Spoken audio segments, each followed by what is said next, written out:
and he's killed, right? Yeah, he just throws him off a bridge, dude. Do you think, like, Liam Neeson just, like, I'm gonna end this fool's misery, dude? Like, imagine you got no arms and legs, dude. Like, that's what I said. Like, one, it's like that music video one, you know? Yeah. Essentially. Video. Because he looked depressed, dude. He was just basically, like, a little bag for Neeson, dude. Like, and he didn't make up money, dude. I was like, that's kind of fucked up. I was like, Neeson, dude, I feel like you would do that. It's William's niece, son. Yep. But yeah, dude. Liam Neeson's niece, huh? But in the beginning of fucking Buster Scruggs, dude, when he fucking he lifts the cards during the card game against fucking Curly Joe, that's those numbers and letters that he got in the cards were the hand of death, dude. So it was inevitable. The dead man's hand, I think. Right? Yeah, the dead man's hand. So it's 2 8s, 2 aces, and a 4, or a 2. I gotta look it back, but it was 2 aces and 2 8s. That's crazy, because why that's considered dead? That's actually a pretty good hand, because that's 2 pairs, dude. And then think about it, the dude that killed him was all in black too, so that was like the Reaper, dude, like low key. It was like his polar opposite. And he literally pulled the soul out of his body. Kicked the soul out of his body. Yeah, dude, I thought that was pretty dope, dude. I was like, holy shit. That intro for just that one, what, like, it was 15 minutes or something like that? Not even. Yeah, it feels even. Yeah, the Buster short story feels very short. Yeah, like, would you guys like have liked that to have been longer, or like it was? They kind of played it towards his end, dude. He was kind of old. Yeah. I really love the fact that there was it was like a short film musical. There's like 3 or 4 songs in that little segment of his. One of them I wanted to point out was a Hank Williams song, the Cool Water song. That's a Hank Williams song. And so when I was actually looking up Hank Williams and stuff, like, I'd seen him before, but he actually looks a lot like Buster. Like, they probably made him in the vein of him, because the way he wears a lot of the white, a lot of the costume that he wears, the songs that he has. I mean, even down to like the lyrics of him naming his horse Dan. Yeah, all the way through. Yeah. So like, I feel like I really love the fact that it was a musical, even after he fucking killed that fool playing cards, Mr. Krabs. Even after he killed him, or actually, that was a suicide. It was more like a suicide. Pretty much. Yeah. That's the best, maybe the best gunfight in the whole thing, man. When he shoots the fingers off? No. When he goes into the bar, the second bar, not the cantina. Even though the cantina is pretty awesome too, but no, when he goes into the bar and they strip Buster of all his guns, and he's following the rules, and he's like, well, one guy loses, or he walks away from his hand because he's like, I'm not playing this, and so Buster asks this group of guys, like, can I join? Yep. And they're like, well, if you sit down, then you have to play the hand no matter what it is. You gotta play it. And he's like, well, what if I don't? And then they're like, but you play first. Yeah. You see them, you play them. And then they give him a hard time because he's already sat down, and they make it clear that they're not gonna let him walk away, or that the dude sitting across from him specifically isn't gonna let him walk away.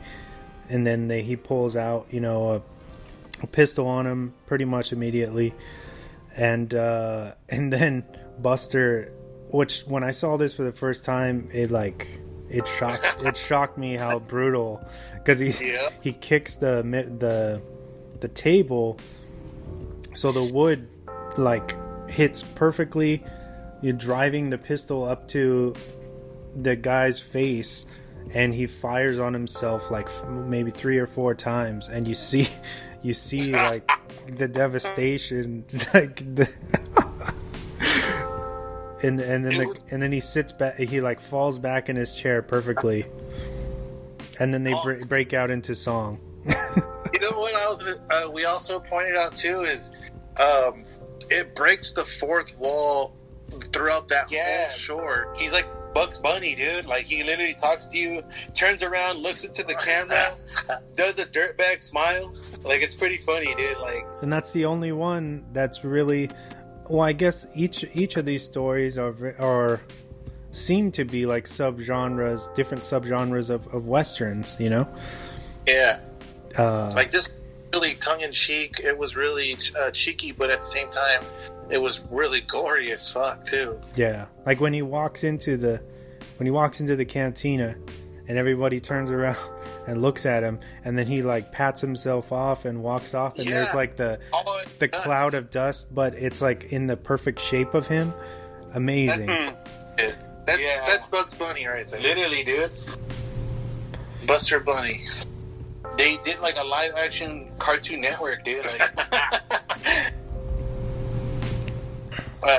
but yeah, dude, that whole segment had to set a tone for the movie, which I feel like we're not talking enough about, like the ending part, but that it had to set the tone for you to actually stay in the movie. You know what I mean? I feel like many people would like die off at certain segments. You know what I mean? Like. That had to sink you in, you know what I mean, to keep watching. It had to pull you in because, like you said, it was supposed to be a series of short films. Like a series. But I guess the directors were fighting for it to not be like that, the Coen Brothers. So that's good for them, dude. I'd rather have it in this format than the other way, because then, like, I would just pause it and not watch the other ones for a while or something. You know what I mean? Good for them for making that call. Wesley, do you know if there's a real book? I'm just asking.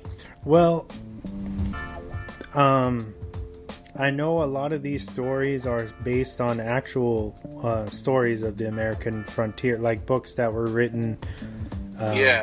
You know, and then they were just adapted, much like they've done with a lot of other stuff, like No Country for Old Men was adapted from Cormac McCarthy's novel. You know, for a lot of these short stories, they took like the premise of something and then spinned it their way. You know what I mean? So in a way, yeah, these books, I guess, do exist, but the book that is featured in the film, I don't believe so. But it would be a really cool novelty item for them to publish. Yeah, that book. I'd buy it. I'd buy that for $1. Yeah, dude. But I was gonna say about the pan shot one, dude. Oh yeah. Was that the dude from Office Space? Yeah, I believe so. The same dude from fucking from News Radio? Mace Stapler? Yeah, the stapler guy? Yeah. So James, which one did you dislike the least? Like, which one did you like the least? Like, if you had to say, all right, I'm gonna cut one out of this whole chapter, I don't think I'd be able to cut any of them out. There's not one that I like hated or anything like that. Yeah. I don't know, that's a tough one. I have to think about that. For me, I mean, I liked the last one, but it got really out of sync with the movie, like kind of. Well, it was just kind of. If you think about it, it's only like 2 scenes. Yeah, them on the chariot thing, and then in the wagon, the wagon. Morgan. Yeah, and then St. Morgan, which was like, me and Tiny were trying to analyze it, like St. Morgan, like morgue, like the morgue. So like it was like they were being delivered to like purgatory. Yeah, because like that place that they were going to was like a hotel, but on the actual hotel doors, there's like an angel and like a demon on like the left and right side. So we're like, huh? And they were with people that were carrying a dead man, and they're already in like a dead realm. It was like all nutty. Yeah, but I was like, it kind of didn't it ended like when I first seen it, it kind of ended abruptly for me. So it kind of left me like kind of like maybe they should have just done another story. I don't know, maybe more action, you know, go out with a bang. But this one was like really dark and ominous, you know. I'll chime in on that. So I was talking to our buddy Chris P about this, that we were going to do this film, and he actually he said that he liked all of the short films except for he thought the last one should have been moved, that they should have closed, not taken it out, but they should have closed with one of the other stories and put this one in the middle. I knew I liked that guy for some reason. No, I'm just joking. Yeah. Supposedly they got it to the order they wanted, so I don't know, dude. Like, this is exactly what they wanted. But yeah, by audience demand, it should have been. That's cool that he said that, dude. That it should have ended it differently. I probably would have ended it with Mr. Pocket. Yeah. That would be cool. Because that's like a really cool story, you know? Like, and one of the only ones that really ends on a good note. Like he gets what he's trying to do done, you know what I mean? We have a couple of theories about that too. About that specific story. Yeah, because supposedly Mr. Pocket fucking goes up to an owl tree and he steals only one egg when he could have stole all the owl's eggs. He's like, only one. Who? What birds can count anyway, or something like that. Yeah, how high can a bird count anyway? So we think that since he was like, he could have easily raided the whole egg, all the eggs, right? And then so when he only ate one fish out of the pond, and there was many fishes. Yeah. He wasn't a greedy like colonizer, you know what I mean? He wasn't like destroying the land for his needs. He was just trying to find the gold. He found the gold, but he only took what he needed. So he kind of respected the fact that the land was there to flourish, but still, like, he didn't want to take as much.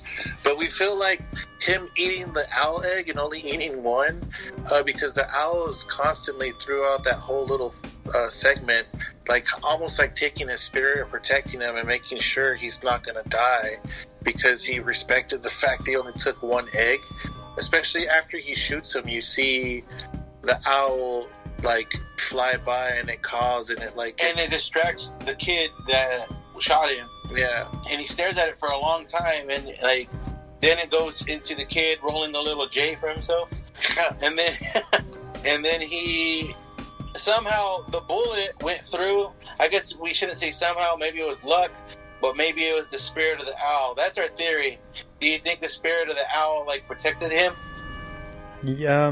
Yeah, I think there is a definite metaphor there, or a deeper meaning, because they do play on the surroundings and the animals quite a bit in that one. Yeah, a lot of CGI for the animals too, but yeah. I mean that's fine though, because you're not. It's gonna get harder. Like you're gonna have to be out there for days, like discovering. All of those shots in that one too are really good. Like it's very beautiful. Like the water, maybe Colorado. Yeah, we looked it up to see where it was filmed. It was filmed in Colorado, but it looked very, very nice. It makes me want to go there, dude. Yeah. For sure. I don't think it would be. It'd probably be inhabited now. Like there'd be a lot of people there, or like not as pretty or some shit. But yeah. And also, Tom Waits is the GOAT. Yep. You can't kill Tom Waits, man. Come on. He didn't hit nothing important. Nothing. He didn't hit nothing but guts. You little skunk. He calls him a skunk. You son of a skunk. You skunk. Measly skunk, I think is what he says. He said, "You just got all the guts." Nothing but guts. And he does some great exposition just in his yelling, where he's like, "You camped on my trail, let me do all the work, and then you shoot me in the goddamn back." Right there, he explains so much. man, yeah, that short story is great because